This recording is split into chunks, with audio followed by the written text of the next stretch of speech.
Gostaria de convidar a amada igreja a abrir comigo no livro de Romanos, capítulo 8, versículo 28. Romanos, capítulo 8, versículo 28. Meus irmãos, essa noite nós vamos estar compartilhando aqui sobre a soberania de Deus e a fragilidade do homem. Eu tenho certeza, convicção, que é uma palavra que vai te encontrar ao seu coração. Amém?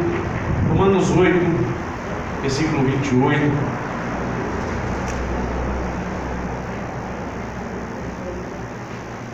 Todo mundo achou?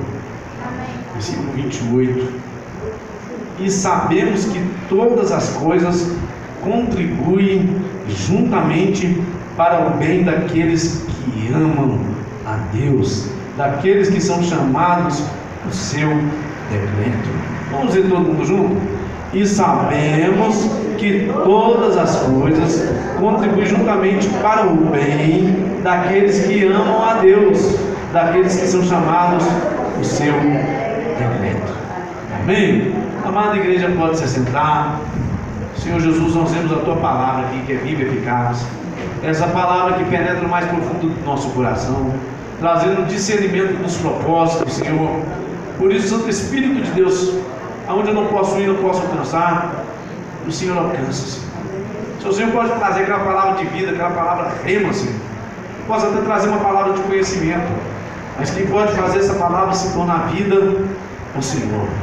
Por isso, faz essa palavra se tornar vida em nosso coração. Meus irmãos, eu quero introduzir te dizendo que Deus é o que governa sobre todas as coisas segundo o seu propósito. Ainda que talvez nós não podemos entender, e às vezes nós não vamos entender não. Eu acho interessante que tem irmãos que quando estão passando pela luta, ele quer que Deus explique ali, que Deus para e que Deus diz para ele por que ele está passando por aquilo ali. E a verdade é que se Deus te explicar, você não vai entender também não, porque Ele é um Deus grandioso, Ele é um Deus soberano, Ele é um Deus sobre todas as coisas. Ele é aquele que criou, só para você ter uma ideia, essa galáxia aqui, se eu não me engano, ela é uma delas, tem mais de 100 bilhões de galáxias. O buraco que eles acharam agora, o buraco negro, são 55 mil anos-luz. Eu não sei a velocidade da luz, acho que é 6 mil quilômetros, né? Ininterruptamente você viajar na velocidade por segundo, 6 mil quilômetros por segundo. Você levaria 55 mil anos. Então, a grandeza desse Deus, né? Os pensamentos de Deus, eles são mais elevados do que o nosso. Porque Deus, ele vê além do horizonte. Deus, ele enxerga entre as nuvens. Deus, ele transpõe os obstáculos. Ele enxerga no escuro. Ele vê na curva onde ninguém vê.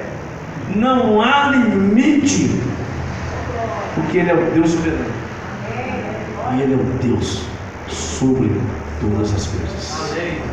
E quando nós entendemos isso, nós vamos ver como que é importante ao decorrer dessa pregação aqui. Eu vou tratar sobre 3 coisas. Sabe o que a Bíblia diz? Que a vontade de Deus, ela é boa, ela é perfeita e ela é agradável. Ainda que você não entenda, a vontade de Deus ela é boa, a vontade de Deus ela é perfeita e ela é agradável, porque ela tem peso eterno. Sabe o que a Bíblia diz, se você ler o versículo 18? Porque para mim tenho por certo que as aflições deste tempo presente não são para comparar com a glória em que Deus há de ser em nós revelada. Nós podemos ter essa certeza, meus irmãos, ainda que a coisa não termine bem, porque às vezes não vai terminar bem. Nós achamos que sempre vai terminar bem, que vai dar tudo certo. Nós temos até uma música aí, vai dar tudo certo, e nem sempre vai dar tudo certo. Se nós começarmos a estudar a vida dos apóstolos, dos pais da igreja, dos mártires, nós vemos que talvez eles enfrentaram tragédias nessa vida aqui. O apóstolo Paulo mesmo, no capítulo 1 de Timóteo, ele estava preso, ele estava abandonado por todos ali. Todos haviam abandonado. Ele falou: olha, todos me abandonaram, só um discípulo estava indo lá visitar. Ele, depois de ter trabalhado a sua vida inteira, ele se via preso numa cidade distante e ele se via abandonado. Mas sabe o que o apóstolo Paulo diz? Eu sei em quem tenho crido. Amém. Porque os pensamentos de Deus são mais altos que os nossos.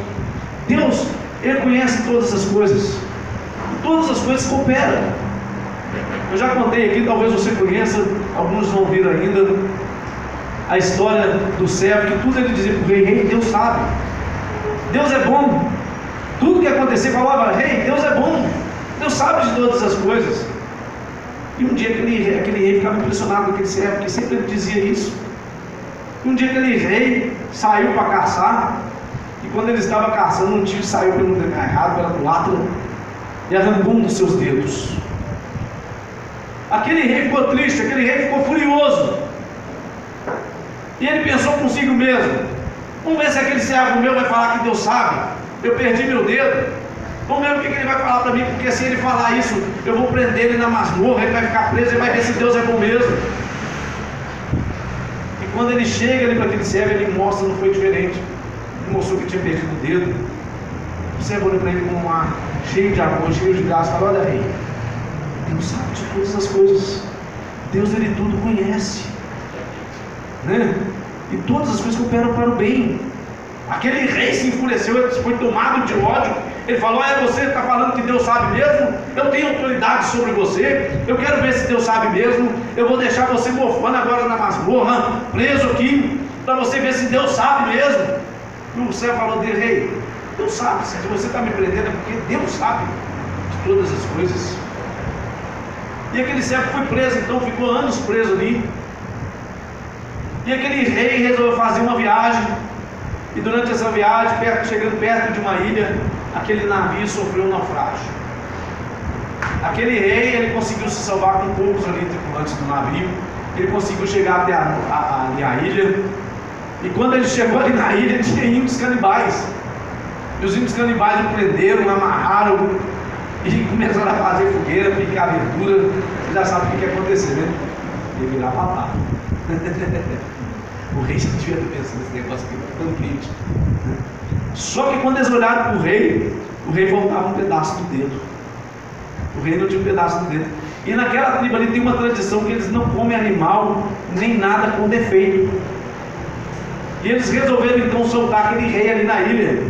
Aquele rei não virou papá. Ele foi solto por causa do seu dedo que ele tinha perdido. E aquele rei começou pensando: gente, o meu servo tinha razão. Não é que Deus sabe de todas as coisas. Se não fosse esse dedo, eu tinha sido comido. Meu Deus do céu, não é para sair daqui, eu tenho que contar para ele, eu tenho que ir lá rápido. E com o tempo alguém achou ele ali na ilha, foi lá, conseguiu resgatar o rei e levou o rei embora de novo para a sua cidade. Quando o rei chegou ali, ele foi afoito e ele procurou aquele servo. E ele fala: meu servo, eu quero te contar, olha, é que você tinha razão. Eu te prendi aqui porque eu fiquei furioso, porque você falou que Deus sabe, e Deus sabe de todas as coisas mesmo. Ele contou a história: eu fui preso, e se não fosse a falta do meu dedo, eu tinha sido comido. E o servo olha para ele com um olhar de novo cheio de graça e fala: olha aí, olha como é que Deus sabe de todas as coisas mesmo. O Senhor, eu andava com o Senhor para cima e para baixo, para todo lado. O Senhor, eles não comeram porque o Senhor faltava um dedo. Deus permitiu que você perdesse um dedo, e por isso eles não te comeram. Mas eu que estou te acompanhando, que te acompanhava para todo lado, se o Senhor não tivesse me prendido aqui, eu estava com o Senhor lá na ilha, eu tinha virado comida. E Deus permitiu que o Senhor me prendesse aqui, porque Deus sabe de todas as coisas, e Deus, Ele é bom. Porque Deus, Ele vê sobre todas as coisas, ainda que os nossos olhos não podem ver. Deus é aquele que enxerga na escuridão. Deus é aquele que vê na curva. Diante disso, eu quero retratar 3 verdades para você nesse versículo aqui. Na verdade, se você puder ler esse capítulo em casa, esse versículo está contido em todo o capítulo aqui. Nós vamos falar algumas coisas do capítulo, mas se você quiser ler depois com essa ótica, com essa visão. Eu quero te retratar sobre 3 coisas aqui. A primeira, no começo do versículo aqui, olha: e sabemos. Você vai ver como isso é importante. E sabemos. Segunda coisa, que todas as coisas contribui. E a terceira coisa que eu quero te dizer, para o bem.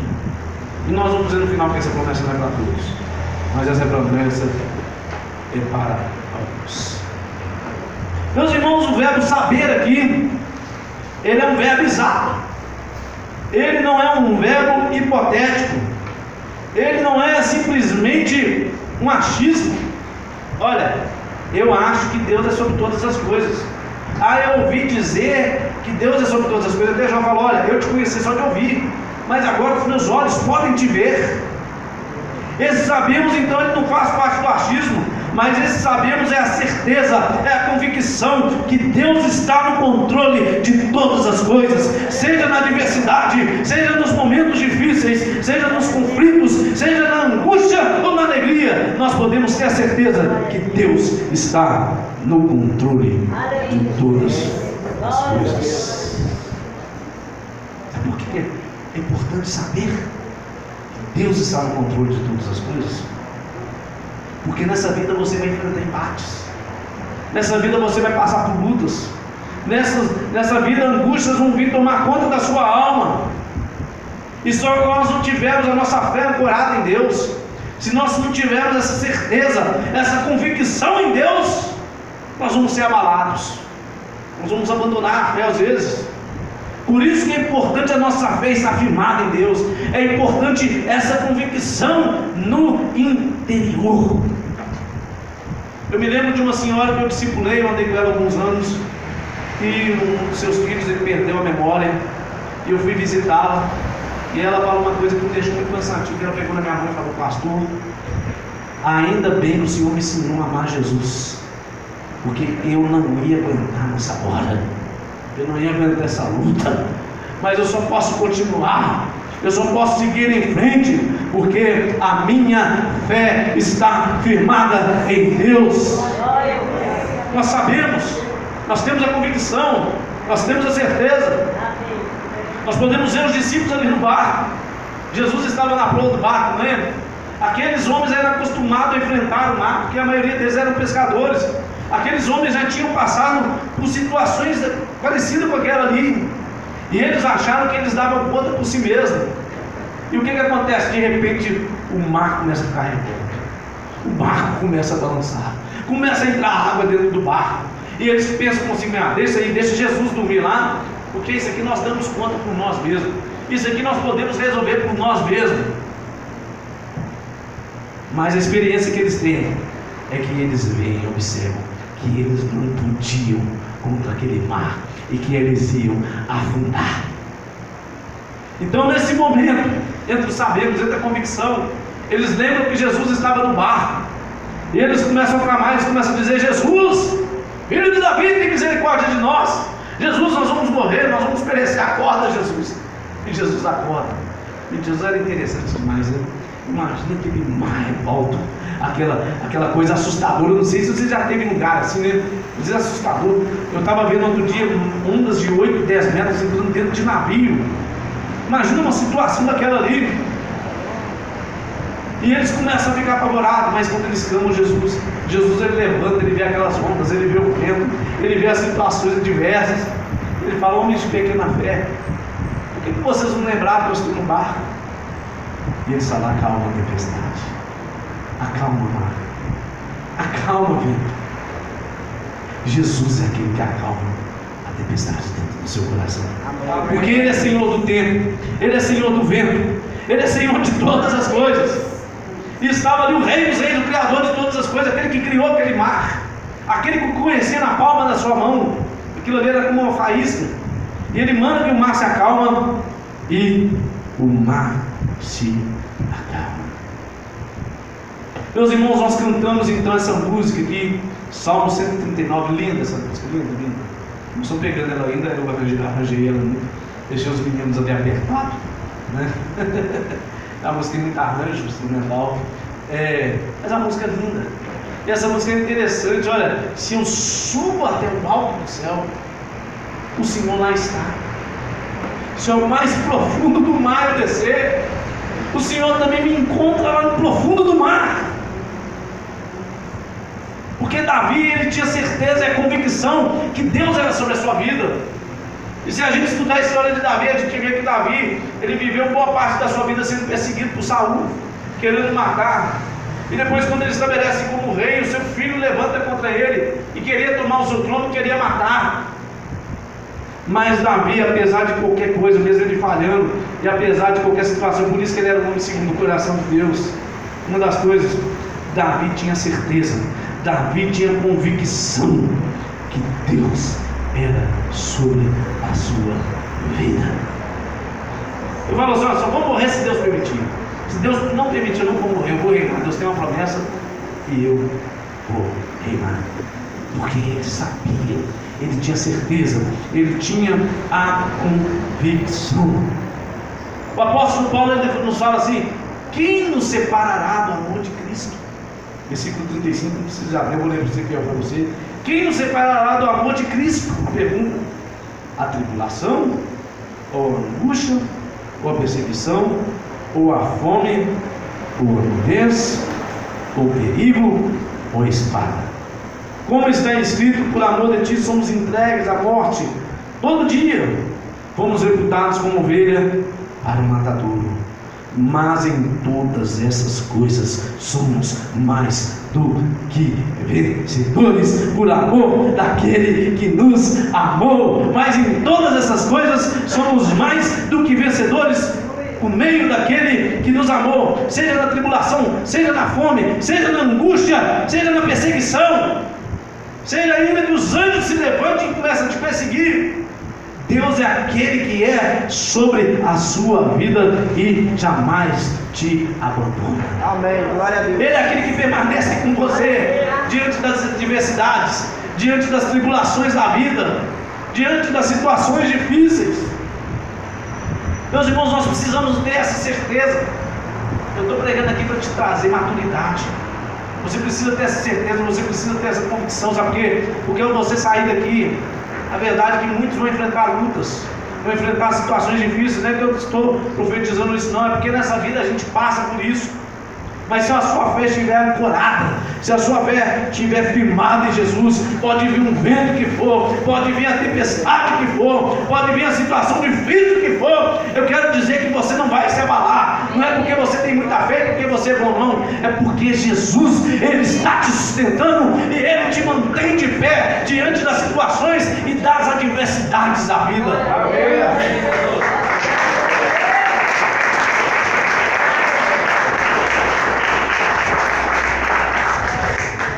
É por isso que eu entendo quando o apóstolo Paulo ele diz em Timóteo, capítulo 1, versículo 12: eu sei em quem tenho crido.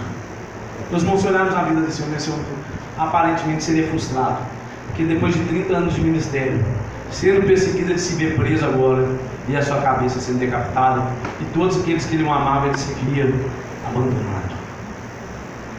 Mas sabe da verdade? As coisas dessa terra não são claras sem comparar com uma imensa glória e honra que Deus vai nos brindar. A vida do apóstolo Paulo 2000 anos depois fala conosco, e se tiver mais 2000 anos vai continuar falando, porque tem peso na glória. Ainda que não possamos entender, mas nós podemos saber que Deus é sobre todas as circunstâncias, sobre todo o momento. Quero avançar aqui para não tomar muito tempo. Todas as coisas cooperam. Esse é um dos versículos mais citados. É um versículo que você pode ver mais assim sendo citado como consolo. O irmão está passando pela tribulação, o irmão está passando por luta, e a pessoa bate nas costas dele assim: ó, meu irmão, diga não, todas as coisas cooperam para o bem daqueles que amam a Deus. E eles falam ali como se fosse dar certo, mas esse certo não é no reino espiritual, mas esse certo é aqui nessa vida. Diga não, a sua vitória já está chegando. Você já está até vindo e você começa a ter visão da sua vitória vindo. Deus vindo com a chave para você. E a verdade é que às vezes Deus não vai abrir portas. A verdade é que às vezes você vai permanecer sozinho. Mas se nós não tivermos essa convicção, essa certeza, nós vamos nos abalar. Essa é a grande verdade. Todas as coisas cooperam. O apóstolo e tantos outros tiveram um final trágico, como você tem aqui. Todas as coisas, tantas ruins, tantas boas. Todas as coisas não cooperam. A gente cita, olha, todas as coisas cooperam como se fossem só coisas boas que fossem acontecer sobre a sua vida. Porque a gente é assim, irmão, tem uma vitória, a gente fica muito alegre, bate palma, canta louvores, pula, se alegra pela vitória do irmão, e deve se alegrar, é bom se alegrar junto com a vitória do irmão. Mas a verdade é que quando aparentemente, porque Deus está agindo, mas aparentemente nós não enxergamos, nós não vemos, nós nos entristecemos e dizemos: Deus, mas por que está acontecendo isso comigo? Por que eu estou passando por essa luta? Por que mataram meu filho? Por que o meu marido está nas drogas, depois de velho entrou no crack? Senhor, por que eu estou passando esse desemprego e eu prego a tua palavra, mas eu tenho passado fome, eu tenho passado necessidade? Nós começamos a nos questionar, meus irmãos, porque às vezes nós temos a visão que só coisas boas Deus vai operar sobre a nossa vida. Não que Deus opere coisa ruim, mas às vezes Deus permite que nós passamos por situações difíceis. Porque a verdade é que o cristão ele adoece, a verdade é que o cristão ele fica desempregado, a verdade é que o cristão ele sofre acidente de carro, ele é cometido por tragédias, ele é assaltado aí no meio da rua. Deus até nos guarda, mas nós passamos. Se você não passa por isso, talvez você não seja normal, talvez você não seja dessa terra, mas todo mundo que é humano, ele passa por essas situações. A verdade é que o crente chora, ele passa por depressão, e nem sempre dá tudo certo na sua vida. Mas olha o que Romanos 8,37 nos diz aqui: mas em todas essas coisas somos mais que vencedores. Tudo coopera, ainda que não possamos entender, ainda que não vemos benefícios nessa vida. Deus está trabalhando por nós. Deus está trabalhando em nós. Amém. Amém. E Deus está trabalhando através de nós.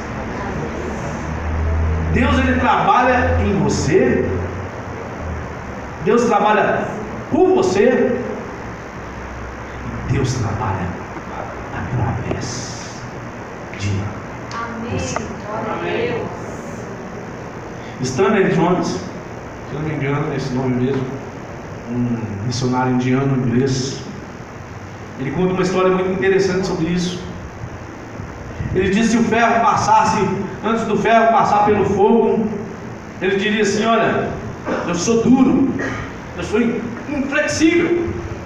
Porque o ferro ele é duro, né? Você já tentou dobrar o ferro? É duro mesmo, você já tentou morder o ferro?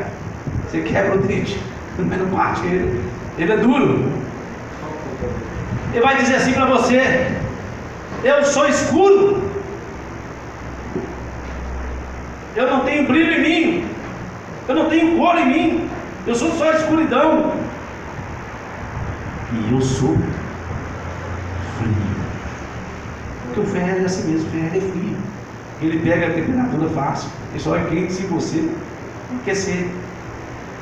Mas Stanley Jones ele narra esse diálogo do ferro. Ele diz que se o ferro passasse pelo fogo, ele diria assim: eu não sou mais duro, mas agora eu sou flexível, porque o fogo me fez ser flexível diante das situações. Eu não sou mais escuro, porque agora eu sou vermelho incandescente. O fogo de Deus acendeu a minha vida. O cristão pode dizer isso ao passar por tribulações. E ele diria assim também: eu não sou mais frio, mas agora eu sou aquecido pelo o Deus vivo. É por isso que eu quero te dizer, repetindo esse versículo, porque para mim tenho por certo que as aflições deste mundo presente não são para comparar com a glória em que nós há de ser revelada. A verdade é que Deus está trabalhando em você, meus irmãos. Deus ele trabalha em nós. Sabe de uma coisa? Pensa comigo, você está sendo preparado para reinar com o Senhor Jesus. Você já pensou o tamanho da responsabilidade? A palavra diz: não sou eu que a Nova Jerusalém vai descer dos céus, e nós vamos julgar anjos, nós vamos julgar as pessoas que não foram salvas, nós vamos julgar todos. Está escrito em Apocalipse, você pode ler. Olha a responsabilidade, olha para a grandeza que você está sendo trabalhado. que você está sendo preparado. É por isso que esse versículo vai dizer que não só para comparar com a imensa glória e honra com que Deus vai nos brindar. Para o bem aqui, esse bem é a obra completa da redenção e da restauração de Deus em nossas vidas. Isaías 64, versículo 4, escrito assim: Deus trabalha a favor daqueles que o amam. Deus está trabalhando a seu favor. Você consegue entender essa grandeza? O Deus criador do céu e da terra, o Deus criador do universo, o Deus que tem o controle de todas as coisas, Ele está trabalhando a seu favor. Porque a palavra diz que Deus trabalha a favor dos que o amam. E Deus está trabalhando ao meu favor e ao seu favor. Deus trabalha em nós. Deus trabalha por nós. E Deus trabalha através de nós. Efésios capítulo 2, versículo 9, não precisa abrir. Não vem das obras para que ninguém se glorie, porque somos feituras suas, criados em Cristo Jesus para as boas obras, as quais Deus preparou para que andássemos nelas. Esse versículo é tão interessante quando você escreve no original. Sabe o que esse versículo está escrito no original? Que nós somos poemas de Deus. Você é uma canção que Deus está compondo. Você é uma obra de arte que Deus está realizando, que Deus está fazendo na sua vida. É por isso que às vezes nós passamos por tribulações. É por isso que às vezes passamos por situações difíceis. O Stanley Márcio, ele diz assim, que a vida dele é obra de tapeçaria. Eu não sei se você já teve oportunidade de estar tecendo um tapete, ao menos no filme. Você já viu que emaranhado de linha, de pano ali, você olha para aquilo ali e você pensa, talvez, não sei, não vai dar nada não, que coisa horrorosa, que coisa feia. Mas quando a obra está pronta, você pode ver uma obra de arte. Porque a sua vida é uma obra de arte. E esse tapete ele é tecido por cores alegres e vivas. Você pega um tapete, ele tem várias cores. Talvez ele tenha a cor laranja, ele tem a cor ali azul, ele tem a cor vermelho, as cores mais vivas, né? Mas se você, talvez ele também tem cores tristes ali. Talvez o azul que é a cor mais triste, o verde claro. E o Stanley Márcio, ele é interessante na sua música, ele diz assim: olha, sei que a minha vida é tecida de cores alegres e vivas, que fazem contraste no meio das cores nubladas e tristes. Quando se olha o avesso, nem imagina o desfecho. Você é essa obra de arte que Deus está trabalhando para você reinar com Ele. Por isso, ainda que nessa vida você não veja resposta, mas Deus continua preparando por você, porque Ele continua sendo bom. Vamos que barulho de canto, né? Ele continua sendo Deus. Tem uma mais uma canção muito bonita que ele diz: sei que a minha vida é como um quadro que não foi acabado, e a mão do artista não cessa de trabalhar. A verdade é que a mão de Deus, ela não cessa de trabalhar na sua vida, porque Deus trabalha em nós.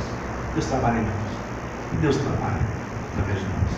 Meus irmãos, eu quero concluir retratando esses três termos aqui. Sabemos, você pode ter essa certeza. Você pode estar com a sua fé firmada em Deus, ancorada em Deus, que isso vai te fazer forte diante das circunstâncias, porque você sabe quem governa a sua vida. Nós retratamos aqui que todas as coisas cooperam para o bem, e todas as coisas são tantas ruins como as boas, e às vezes nessa vida nós não vemos as respostas. Nós retratamos aqui que bem é esse bem é a salvação de Deus, é a redenção de Deus em nós, é a restauração. Deus está nos restaurando no modelo original, não no modelo secundário. Sabe o que Deus está restaurando? No modelo segundo Jesus Cristo. Mas eu quero te dizer uma coisa: essa promessa não é para todos. Para quem que é essa promessa? sabemos que todas as coisas cooperam para o bem. De quê? Para quem é essa promessa? A resposta aí. Essa promessa é para mim e para você que amamos a Deus. Essa promessa não é para qualquer um. Essa promessa não é para alguém que apenas cita que ele tem uma fé, mas que na verdade ele é uma pessoa ainda que não se converteu, não se rendeu ao Senhor Jesus. Mas essa promessa é para aquele que ama a Deus sobre toda e qualquer circunstância. Sabemos que todas as coisas cooperam para o bem daqueles que amam a Deus. Amém? Gostaria de convidar a igreja a dar uma salva de palmas.